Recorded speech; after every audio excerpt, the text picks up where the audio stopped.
যাচ্ছেন তখন সামনে আসছে, সূর্য ডুবে যাচ্ছে। উদ্ধব ভাবছেন এই সূর্যকে ফেললেন পিছনে, আবার সামনে দেখছি এক সূর্য। কোন সূর্য সত্য? যাকে ফেলে মথুরায় না যাকে দেখছিলাম বৃন্দাবনে। উদ্ধব বৃন্দাবনে প্রবেশ করছেন, আর তখন ব্রজের রাখালরা সব ব্রজের কেউ গোধেনুদের নিয়ে ফিরে ফিরছে, আর তাদের পায়ের আঘাতে বৃন্দাবনের ধূলিকণা আকাশ বাতাস পরিব্যাপ্ত হয়ে গেছে। উদ্ধব সে ধূলিকণার মধ্যে দাঁড়িয়ে রইলেন। হ্যাঁ, বৃন্দাবনে তীর্থে প্রবেশ করতে গেলে তাকে স্নান করে নিতে হয়। উদ্ধবকে সেই বৃন্দাবনের ধূলির মধ্যে ধূলি স্নান করে নিচ্ছেন। উদ্ধব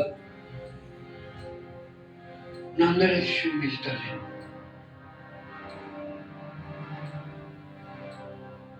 যশোদা মায়ের সঙ্গে মিলিত হলেন।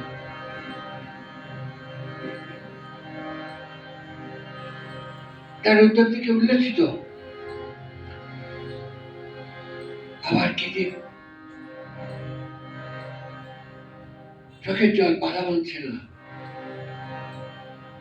নন্দরানী বলছে, দেখো দেখো নন্দরানী, দেখো তোমার ছেলে নিজে আসতে পারেনি, সে দুধ পাঠিয়েছে তো আমাদের খবর নেওয়ার জন্য। নন্দরানীর সঙ্গে কথা বলতে বলতে উদ্ধবের রাত কেটে গেছে, আর ভোর হয়ে আসছে। উদ্ধব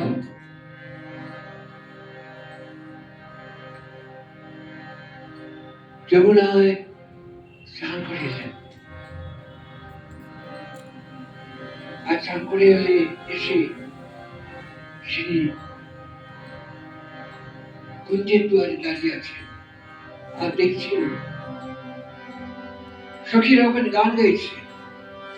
পাতায় পাতায় পড়িছে সখীরে কইছে ধুলি,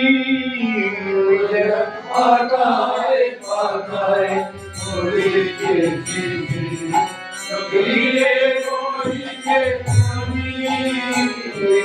পাতায় পাতায় পড়িছে সখীরে কইছে ধুলি, পাতায় পাতায় পড়িছে সখীরে কইছে ধুলি, রইয়া লোকজনী বুঝলো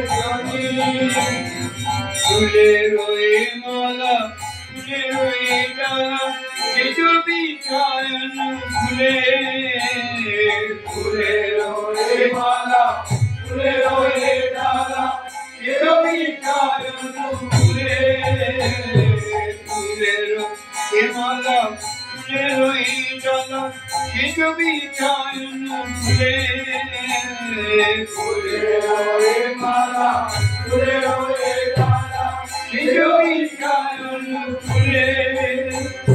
সব হইল বাসি আর কেন বসি, সব হইল বাসি আর কেন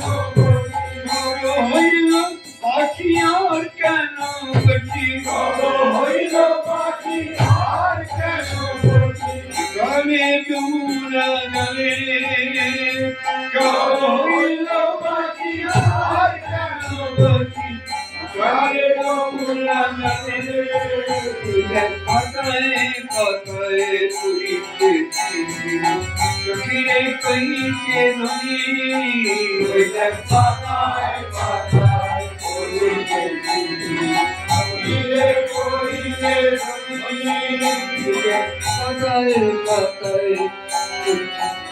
গভীর চোখে